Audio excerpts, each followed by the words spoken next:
you would like us to invite to discuss next year. But now, this is going to be the final discussion, and continuing the topics that are so often mentioned here today. So how Western democracies can fight corruption.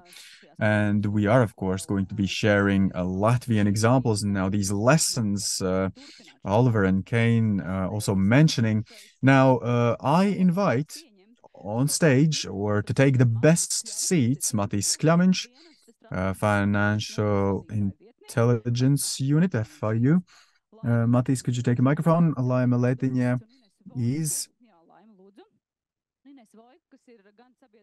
from the board, and Inese Voika, Delna, Transparency International first head and expert in good management practice, and we are going to share our organizational experience and also experience of international organizations.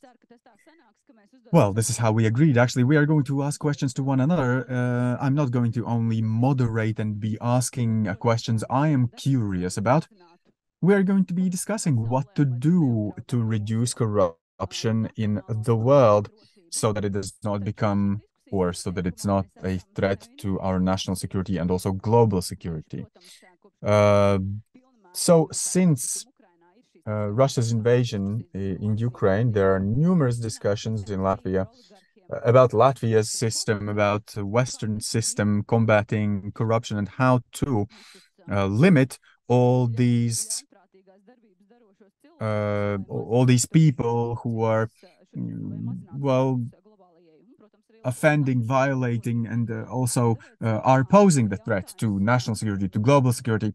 So the initial question from my part to all of you is, really, 652 days since the beginning of war in Ukraine, and this is all we talk about, and we have spoken about what are the new challenges. And honestly, 24th of February, 1.5 years ago, Delna and Transparency International first question to various organizations, not only in Latvia, but elsewhere in Europe too, is how governments of states can rapidly actually counter the activities of oligarchs, observe, meaning comply with sanctions, and thus reduce access to illicit funds, or to funds in general, to funds that fund war in Ukraine. So what has changed in your view during these 652 days? I really hope it's not going to be years ahead. So what can you say? What have we done to, on one hand, to comfort, but at the same time, what can we take pride in? I think 1.5 years ago, one of the first institutions we called and asked what is the plan of Latvia is FIU. Matīss Kļaviņš, maybe you can say, then respond to this answer first. It has been time when we had a lot of work, and I think that everyone, starting from the private sector and then down the chain, and other various institutions and law enforcement, and its fight against sanction evasions and violations, we have seen a huge increase in the amount of work and information received from the private sector, where really very diligently they view these issues, and especially the finance sector that reports. And so the increase of the workload, it's not only in FIU but also in law enforcement institutions, and especially there where the situation geographical is such that we are very close to the respective events. I mean, like Arab Spring, for example, and refugee crisis, which again in Europe there were countries at the forefront of this wave to be hit by that. Italy, southern countries. So now Latvia sectoral sanctions and the flow of goods then is the one that is on the front and is also responsible for a lot of work and supervision. But so the good news is that we have developed a lot, we have grown a lot, and there is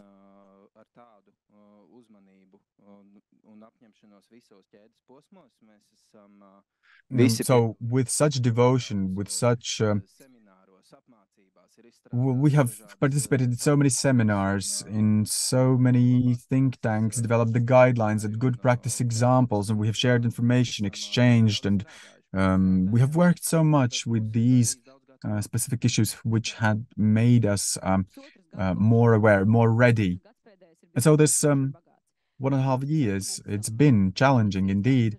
And so you say, for example, that the institutions have learned a lot and have done a lot, but are there results? Can we see them? So these are these lessons learned. We have introduced them in practice and we are doing it. But, as it's in school also, well, what would you say? What is the mark? I mean, from 0 to 10, probably, meaning all these 1.5 years. I mean, the lessons we had to learn that all began in 2018. Now we are putting in practice. This is like a next level already. And this is now the big test, if I can say so. And so what are the results of the big test, quote unquote? Maybe you believe you actually had to learn more, maybe study more, go to school back a little bit, and maybe achieve better results, or we have done very well, very good homeworks, and we have done everything possible. I don't think we could have been ready for all of this. No, that's clear. But I think that if anyone asks me now, then I definitely believe that we can be proud of our performance and of our efforts, what we have done. Laima, I don't know. What is this? 652 days have passed.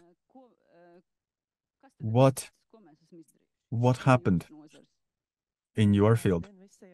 Thank you. Hello, everyone. And I would actually want to go further, even farther than 2018. I would even go back to 2014, because if we look at Russia's aggression and events in Crimea, this is actually the reference point, the first one where we can speak about large sanctions in financial sector in relation to limiting the cash flow. Now, the amount which we can observe is, well, it's also very broad and it's grown, but I mean, obviously, the activity back then was insufficient and allowing to happen what is going on right now. So, and I'm not criticizing specifically Latvia, maybe, but I'm just saying that what also the foreign expert said is that the moment when you receive a bad mark, you do start changing. You want to become part of a prestigious sector, lectures. So in a way, this Moneyval evaluation to Latvia definitely help us to conduct such activities and to achieve such milestones, otherwise would not be possible. So this political will to act is like, and viewing it from outside is like, when you are being evaluated, you view it like whether, and you really put in effort to show how much you can do. The financial sector, indeed, I definitely can say that the lessons we learned in 2018 helped 652 days ago to be ready and vigilant with the realities that were put forth in the financial sector. So one of the most important things, what is international community worried about, and also other players in the financial sector, it's been this flow from the east, flow of funding from the east, and I wouldn't say only through Latvia, but including through Latvia, it went for the Russian oligarchs to be able to strengthen their positions with their real estate, and maybe they wanted to take care for, if there is a situation in Russia, they would still have access to the funding that was taken out of Russia. They wanted to hide it and hide actually what is going on in Russia with these vast corruption instances, and And then the Russian officials really wanted to retain the possibility of accessing it. So 652 days ago, there was readiness, considering what risks were present. Here, risks were reduced. We don't want to go back to that at all. And also a control system, cooperation on national level and internationally allowed us to freeze the funding insufficient amount, also reacting to trade sanctions, which is not typical financial sector business, but still we did consult the clients, and well, the financial sector did also explain what to do to commercial entities. So any such test, if you are not used to, and it's a new situation to you, you need to understand, and you want to understand what to do next now. But we need to understand that everyone has improved their options, and they are now successful in their tests, and they have still things to improve. And I guess they are going to graduate and achieve this main objective of the sector and fight corruption. Well, globally, and we look, there are good examples. Also, maybe other countries could be learning from Inese in a broader arena, then, if we can say so, the fight with the sanctions and oligarch money. In this context, we just heard about Latvian examples. Maybe it's a broader comment. Latvijai ir daudz. Thank you and good afternoon. Latvia has many individual good examples that we can share and that we do share. But maybe it slightly differs from what our honorable guest Oliver said, that Latvia is small enough to be a part of the problem and not big enough to be a part of the solution. Yes, we cannot be a part of the solution alone, but together with larger and stronger bodies, we can be a part of the solution. For example, in the register of enterprises, we have a beneficial owner register that is quite clear, quite transparent, maybe due to the efforts of Gunnar Paidere, the former person in charge. She started speaking about that, and UK was one of the first that signed, and Ukraine was the next. But then we have to ask to how far we have managed to go. And now this Latvian example was asked by the EU to be conveyed to problematic countries, starting from Panama to Oman. Latvia alone, I don't think, unless they ask us, I don't think we'll be able to go and tell them what to do. But EU, which is a huge donor, can influence these situations, and maybe they will listen to the EU. So this is one of the things that demonstrates what we can, and also amount of action that we can take to have a positive impact on the world, so that we would not feel like a drop in the ocean. What concerns these registers, like the beneficial owner register, a year ago there was a judgment by the European Court of Justice, and then many countries historically closed these registers, as far as we saw in Transparency International, and there were still 2 countries that have these registers open. And from the point of view of Transparency International, this is a very good and excellent example. There are many open data available in Latvia in comparison to many other EU countries. And there we also have good results. Inese just built a bridge to my next question. So what are specific examples that we could use to learn from another countries, or we would like other countries to learn from us because we believe this is the best standard? Maybe we should look at that from this point of view as well. Matīss, what concerns good examples? The first that comes to my mind, what concerns financial crime, is cooperation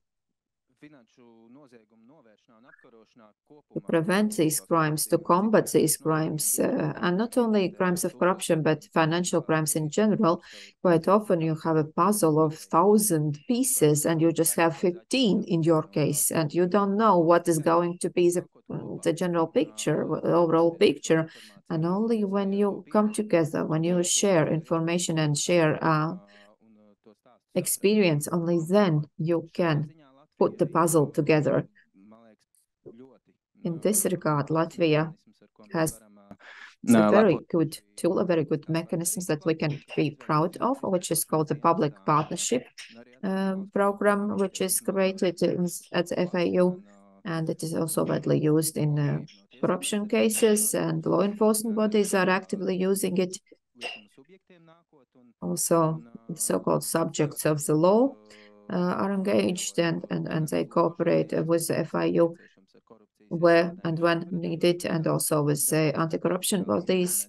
And this also pertains to the strategic level. We have worked together to improve the corruption prevention system. We had a project approximately 2 years ago where the 4th largest Latvian credit institutions, FIU, responsible department from the prosecutor's office, and also the corruption prevention office, we came together. We told our specific features about our processes and how we notice these cases, how we analyze these cases, and how we prepare the respective materials that are published on our homepage, on the FIU homepage. There are very many valuable materials published, made available on the FIU homepage. I really recommend to read on dark winter evenings before you go to bed. But I don't know what the result will be. Maybe you'll be scared and will not be able to fall asleep.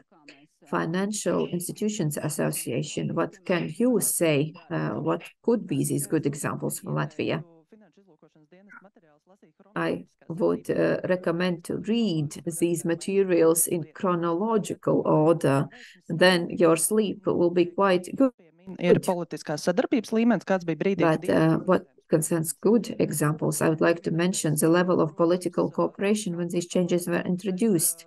Of course, there was this pressure that contributed, but the scope of these changes would not be possible if there was no one single horizontal goal, because on a daily basis, maybe this is not the main focus of attention. And, people would say, like, this is my competence and that is not my competence, and it would be quite difficult to achieve the common target. But in our case, it was very quickly and it was very efficient starting from 2018 when the total rewind, total upgrade of our financial system took place. We had to start working on this together instead of just staying in our own box. So we supported each other. We supported the performance of other functions as well. The public-private partnership and the private-private partnership that was mentioned before is also a great example, because due to the legal framework, we can provide more accurate information to the law enforcement bodies and provide accurate information. Banks actually can be a part of operative cases and can provide information that can help law enforcement bodies in these proceedings. But with reference to the UK, we have taken over the system from German model in UK, and this has served as a good foundation for our success story. Also, the beneficial owners register was decisive in applying sanctions, because we could immediately identify companies owned by sanctioned persons. In absolute majority of states, this is not possible. It basically depends only on the ability of the bank, but we could do that on a much wider scope, and we could get this information from any public registers. When we worked on creating this register, the public accessibility was of critical importance because we learned from the UK register, and so verification did not take place. Public availability was a huge benefit. So there is Mickey the Mouse or Stalin there registered as a beneficial owner. You can clearly see that, and you know that you should not work with this company, and you don't want to have this company as your partner. Probably UK colleagues could confirm that this was the case, and the sector could react.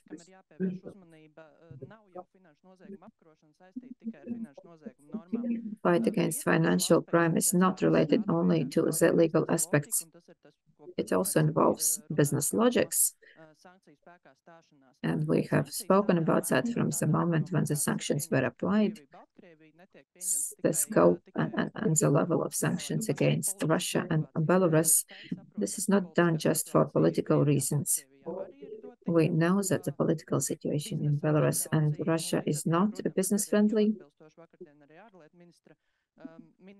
And according to the Ministry of Foreign Affairs, we really have to carefully consider what we should continue, in what way we should continue to cooperate with Russia, except maybe for humanitarian aid.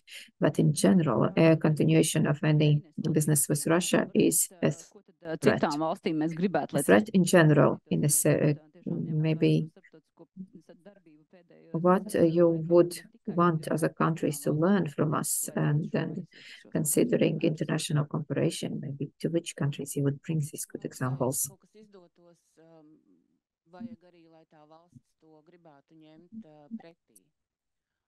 To succeed, the countries should be receptive, it should be open.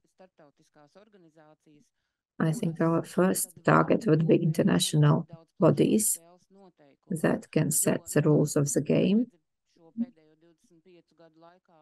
My experience during the last 25 years working in Delna and working on international level demonstrates that each country, maybe except the US, that usually is a trendsetter in many areas. But they also succeed because they can adopt laws that will affect people in the entire world. Because the companies want to enter the New York Stock Exchange, people want dollars, companies want to transfer dollars. So American laws work. But otherwise, international bodies, and it has never been easy. OECD Convention on this very logical thing, this anti-corruption, this corruption crime could be, for example, prosecuted by Sweden for the bribery in Latvia. 25 years ago, this was not so easy. For example, OECD companies could enter their bribes in their accounting records.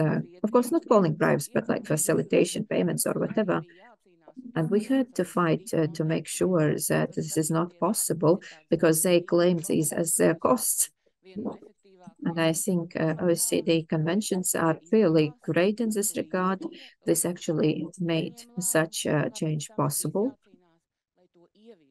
But then, of course, there was a fight to implement it, including countries like UK and France and elsewhere. This involves effort. We have to transform these good examples into principles. So it's very important to speak about split this huge elephant into smaller parts, if we speak about international crime and corruption and so on. So that involves investigation, open business conduct, and so on. So we have to look at this at local level, at international level, and demand that these principles are implemented. The progress is huge because countries, of course, not really willingly, but do change. Inese said that we should speak about the future, but we can become optimistic if we see how things have changed during the last 25 years. The OECD Convention is almost 25 years old. But, for example, everyone remembers the Latvian and Western corruption case. 3 million were stolen from the country. And in between, there was a Liechtenstein solicitor long ago registered in Liechtenstein. And it was a very difficult case, and the prosecutor's office could not really deal with this that well. And eventually they sent a legal assistance request. And eventually the Swiss court, because that was a Swiss solicitor, the Swiss court decided that his lawyer privilege is more important than the Latvian investigation. And of course, there were Lemberg's case and other cases and international cases, huge international cases where Switzerland had to change its approach. And now we are in one system with investigators who can call and tell and catch this money in the process. It's clear that the law enforcement will always find this difficult because fraudsters are always more agile. We have to see how to follow. There were times when prosecutors' office were not able to catch this money, so to say. And Knab was waiting for the money to be transferred to Estonia to catch it or to stop it, and things have radically changed. I call this anti-corruption 3.0. And to be able to prevent corruption, we have to deprive the corrupt officials or corrupt persons of all possibilities. And this is a part of our efforts against corruption. And that's why I think it's so good that we have these good examples. If there are any questions online or in person, please do not hesitate to ask our questions. We have one question here. It is a question, and then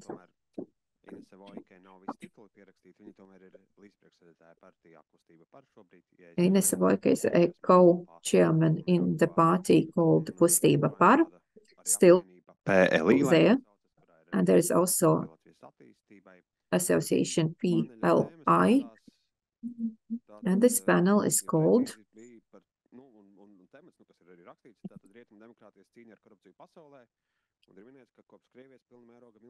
a fight of Western democracies against corruption, and also Russia is mentioned, and sanctions are mentioned, and of course there were many discussions.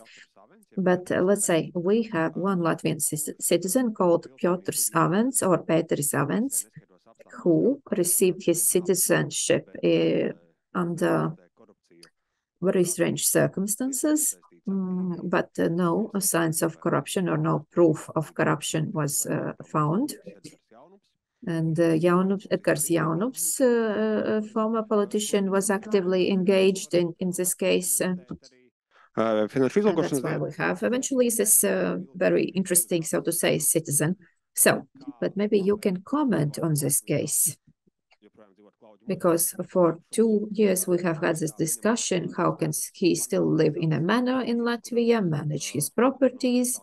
How is it possible that he can give interviews, and where the journalists write that, he is so open to discussions, and we agreed about all the questions, but somehow I have never managed to get through to him. And then there will be a premiere of a movie soon where he is presented as someone who has left Russia. Yes, Edgars Jaunups and his friends created this problem some time ago, but we have this problem. How can we tell that we will give this best experience examples and then we provide these examples? If we have this sanctioned billionaire here who claims to have left this horrible city of London where he could not live so well anymore. As our citizen, he's here, and it's not really clear what means he uses to pay for that and how we apply sanctions to him. As a journalist who have studied this, though I haven't done that during the last few months, but it has always been interesting for me. How is this possible? Maybe this is no burden for this person. Varbūt izskaidrot mums kopumā šo te situāciju. Kā tad ir? Varbūt varam paķēdīt. Es varu iesākt un Laima. So, well, I will begin and the colleagues can then supplement what I will say. So, financial sanctions are aiming at funding not to get to funding the war in Ukraine.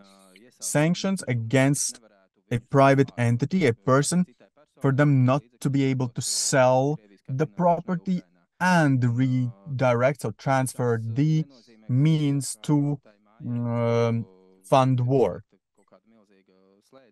What it means? It means it does not mean that there's like a big lock on some kind of a building and you cannot enter the building, the specific home, the house, the real estate, and that you could do not actually somehow get the funding to Peter Savens. Then what can financial institutions do? I mean, well, okay, I will not comment, and usually as law enforcement I represent the association, so I will not comment on particular issues, just with particular examples. But the sanctions, in essence, it's not about not allowing a person to live. And so the disclaimer, the payments can only be possible if it is with competent institution authorization. For physical entities, then in this case, it is given like for first necessities, food, health care, children care, etc. Like there's a range, and Latvian financial institutions very strictly obey to these laws, sometimes even twice they are asking for confirmation that everything is done correctly. But if you have suspicion that they have more funds available or on more scope than it is necessary, this is evasion of sanctions. So law enforcement needs to be informed. So from the point of view of financial flows, they can access the funds, but this is definitely limited. And what I wanted to also add, and again, stepping away from this particular example, we should be more critical regarding the reputation issues in general. Also in everyday life, like we have spoken about cooperation with Russia or continuing cooperation, even if there has been such. Well, again, you have to critically assess, are we, then is it, and how do we support what kind of oligarchs, and is it what they do? Because there are activities we want to conduct really, and the people should be thinking, meaning the entities, they should think twice whether to work with someone or someone indirectly linked to certain oligarchs, etc. Like I don't know, these hunting examples and glorification. Well, I was just explaining why. For example, this was the case in Ukraine before 2014, because it glorifies, for example, these people, and this is what they did. They actually did it for their reputation. And now, if we are a smarter society and we are not going to celebrate it anymore, these trophies and everything, then maybe in our society, such cases will be ever less. Because when we, for example, there's a fine for driving, I mean, this reply also already directs us to the next this phase of conversation, especially about the education, youth education, promotion, in informing. So not only do we have to promote compliance with law regulations, but also the reputation question. And now, actually, we are nearing the end of the conference and this discussion. So there was a question about Santa Claus. It is time of Christmas, children writing letters and cards, and what I have observed in practice also, they are pronouncing, telling some wishes. So looking at honorable discussions today, also looking into the topics today you covered and you work with, what do we do with this? Like, what do you wish for Latvia and the Western society? What can we do more actively to reduce the impact of oligarchs and this toxicity? So what would you like to wish from Santa Claus and send it to Santa Claus? International institutions.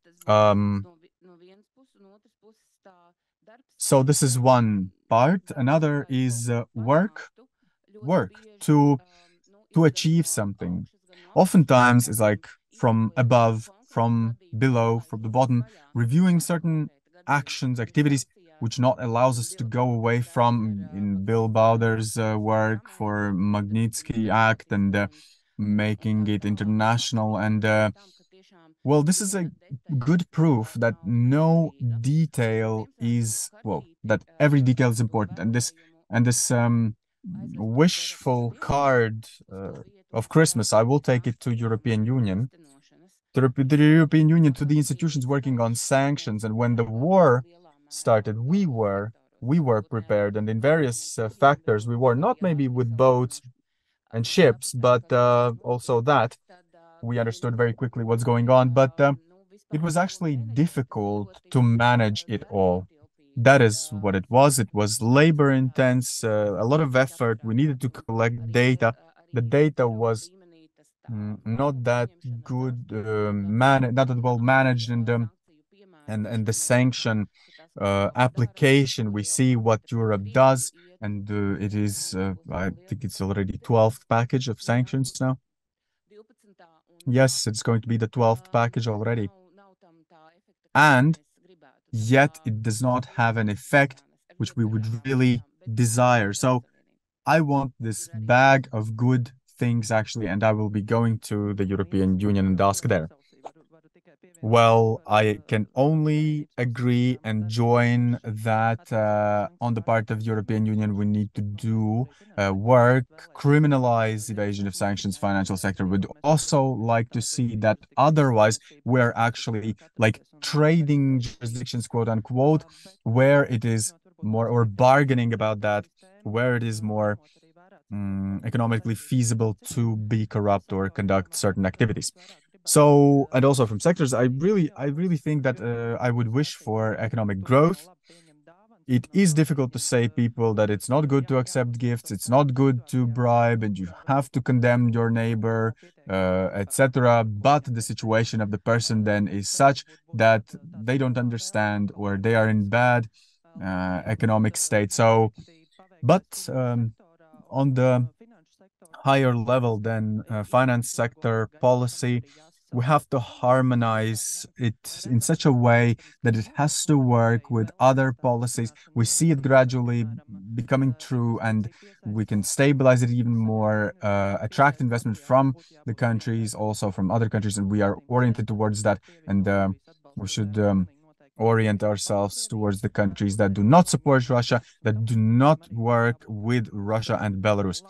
So this is how we need to be sure that this system works and in a very good way, and there will not be any contradictions, mutual contradictions between these actions and expectations. FIU, well, landing on the Latvian situation, maybe more. It's clear that a regional financial center, which we were in 2013 and in 2014, and actually in 2017, we are not anymore today. And this, what now, well, corruption generated money laundering local, and what there is most topical in this topic is the perception. What is the scope? What is the size of corruption? And it is significant. And on the operational level, on the level of law enforcement institutions, what we receive from private sector and their reports, FIU what receives, and the Corruption Prevention and Combating Bureau receives, it is definitely a completely different amount and scope. And once again, wishing for the future, definitely and I wish really for us to not only be reactive to the information we receive, but proactive, be smart, and be able to cooperate among ourselves to increase the exposure, transparency regarding the local corruption and international cooperation, which is a even bigger challenge in itself. And so then there is another question for participants. When they applied for this conference, we asked them questions, and many registered participants then asked how small countries and corruption risks, if we, in Latvia, for example, are we not actually exposed more to these corruption risks than the rest of the world? And does it maybe mean that we cannot fight it that successfully and that good, because we see also this all becomes global, and then assessing this global threat? Then in short, what is the situation of Latvia being small country and its situation, and what opportunities it has standing against the corruption, which becomes ever more international? From the part of financial field, it's not about how good you are. It is how you proportionally apply the efforts. Well, so basically down from the top, which we actually heard in the discussion about the commercial entities. We need to be able to combat it on all our levels. I think, well, we are relatively smaller, and the consequences are potentially thus more dangerous, because money laundering and turnover of this money in the society has negative impact, adverse effects on policy quality, well-being, etc. Well, we are small, and this impact will be can become very, very bad. I have two things, and they just collided with one another in my head, and then they went away somewhere. But look at Luxembourg. For example, Luxembourg laundering as much as it can. Nobody's looking at it so much, or maybe in Corruption Prevention Bureau indexes, we see, well, not to say even about London being the most corrupt. I mean, well, it being just this nest for corruption. I mean, our reputation, Latvia, has been bad, and it's like a tail coming with us. And you maybe feel it also in your work, but everything has changed. Everything has changed technically, but the reputation persists. What is important, where we can improve our reputation, and what should we do is, I think, also, thank you for mentioning political party co-chair, the political will, the political reputation. In a month, there is new corruption index stagnating in Latvia for several years already, for 7, I think. We will be able to see maybe more thoroughly in this index, and what we really want, what is pushing us back, and where we are way worse is for institutions and for law is where is in the field of political risks and political risk corruption. This indicator has not changed. We have had the governments which were oligarch free for a while, but the assessors did not change the evaluation. The risk remains. And the risk which is still coming from this beautiful place where this hotel reads and oligarch talks, and this brutal way how in Latvia the policy making was conducted and everything it influenced and everything we just discussed, and in your field, it is something that current politicians have to consider. It is a long-term work, and you will not be able to do and fight it all like at once, and this should be sent for the possibility of improving and better signals. Something has to happen. We have talked for 4 hours on how to reduce corruption, on how to mitigate these threats for national and global security.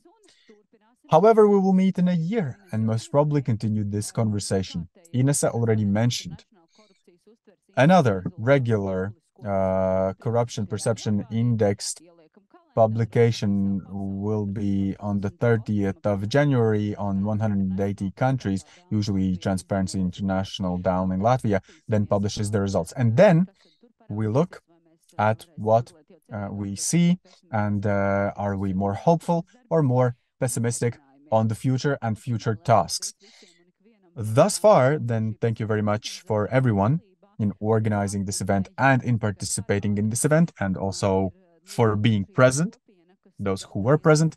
It is a big community, and this community then is ready to fight for our community to act in a more good faith manner. And Merry Christmas.